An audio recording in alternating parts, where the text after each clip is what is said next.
Hello eighth class बच्चों, आज आपका पाठ वही जमशेदजी टाटा पार्ट 5।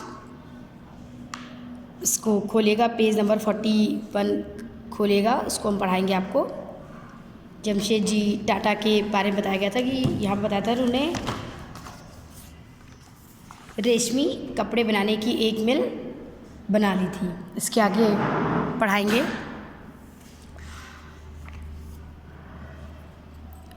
उन दिनों अपने देश में स्वदेशी माल खरीदने का प्रचार ज़ोरों पर चल रहा था।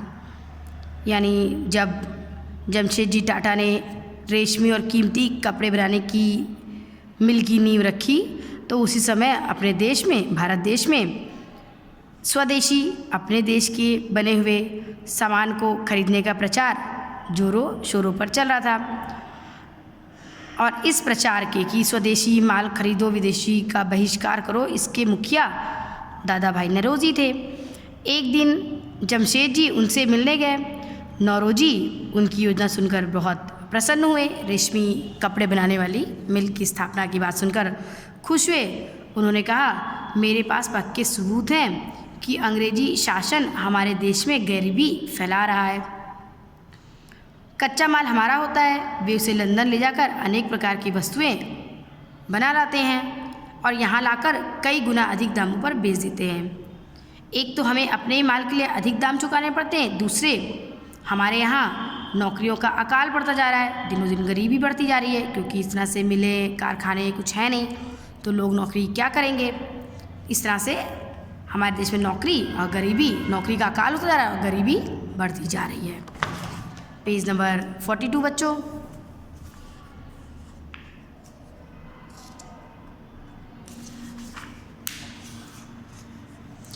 उनकी बातों यानी दादा भाई नौरोजी की बातों का जमशेदजी पर बहुत प्रभाव पड़ा। अब उन्होंने ठान ही लिया कि अपने देश में हमारी अपनी स्वदेशी इंडस्ट्री होनी चाहिए। बस फिर क्या था, उन्होंने अपनी एक स्वदेशी मिल लगाने का इरादा पक्का कर लिया। उन्हीं दिनों कुर्ला बच्चों मुंबई में है, एक बंद मिल बिकाऊ थी, एक मिल थी बंद थी, वो उसके मालिक उसको बेचना चाहते थे, तो उन्होंने उसे खरीद लिया और उसका नाम स्वदेशी मिल रखा, जो बहुत जल्दी कीमती कपड़े बनाने लगी। इसके बाद उन्होंने टाटा एंड सन्स नाम से माल बेचने की एक फर्म बना ली। टाटा बच्चों सुना है ना, बहुत बड़ी इंडस्ट्री टाटा इंडस्ट्रीज़, तो इस नाम की एक फर्म बनाई। उनके माल की क्वालिटी बहुत अच्छी थी और दाम विदेशी वस्तुओं से बहुत कम थे। उनकी मेहनत और लगन, सूझबूझ के कारण स्वदेशी मिल बहुत मुनाफा देने लगी, बहुत फ़ायदा हुआ। अब उन्होंने अपने देश के अतिरिक्त चीन और जावा जैसे देश में भी माल भेजना आरंभ किया और बहुत जल्दी उन देशों की मार्केट से बड़े बड़े ऑर्डर आने लगे। जमशेदजी टाटा का काम इतना बढ़ गया उस मिल का, स्वदेशी मिल का, कि अपना माल दूसरे देशों में पहुंचाने के लिए उन्होंने टाटा लाइन्स के नाम से शिपिंग कंपनी भी शुरू कर दी और उसी से अपना सारा माल भेजने लगे। तो बच्चों हर तरफ से फ़ायदा ही फ़ायदा हो रहा था। पर उनके तो और भी अन्य सपने थे। वह स्टील बनाना चाहते थे, साइंस और टेक्नोलॉजी के लिए बहुत बड़ी संस्था की स्थापना करना चाहते थे। स्वदेशी मिल उनके सपनों को पूरा नहीं कर सकती थी। देश में बिजली की बहुत कमी थी, इसलिए वह बिजली का उत्पादन भी करना चाहते थे। और इन सबसे बढ़कर एक बहुत बड़ा, विशाल, शानदार और दुनिया के किसी भी कोने में स्थित किसी भी बड़े होटल से बेहतर एक होटल बनाना चाहते थे। यानी जमशेदजी टाटा का सपना था कि एक बहुत बेहतरीन होटल बनाए। वह जानते थे कि जिस देश के पास स्टील है उसके पास सोना है।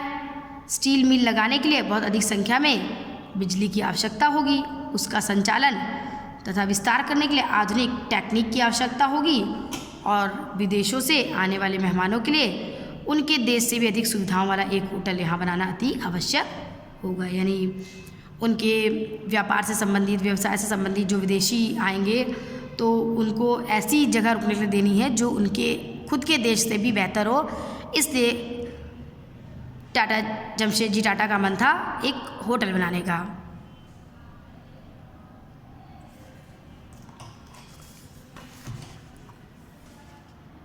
बहुत दिनों तक वे अपनी इन योजनाओं को कार्यान्वित करने की बात सोचते रहने, पूरा कार्य में लाने के लिए, इसको पूरा करने की कैसे किया जाए ये सोचते रहे उपाय। और फिर आखिर एक दिन वह अवसर आ ही गया। उन्हें बताया गया कि बिहार के एक शहर चांद की खानों में कच्चे लोहे के बहुत भंडार हैं बिहार में, उसके पास ही बरोरा में कोयला भी है। मतलब उनको ये खबर मिली कि कच्चे लोहे और कोयले की खान के बारे में उनको पता चला। ये इतना बच्चों पढ़िएगा, इसके बाद हम आपको कल पढ़ाएंगे।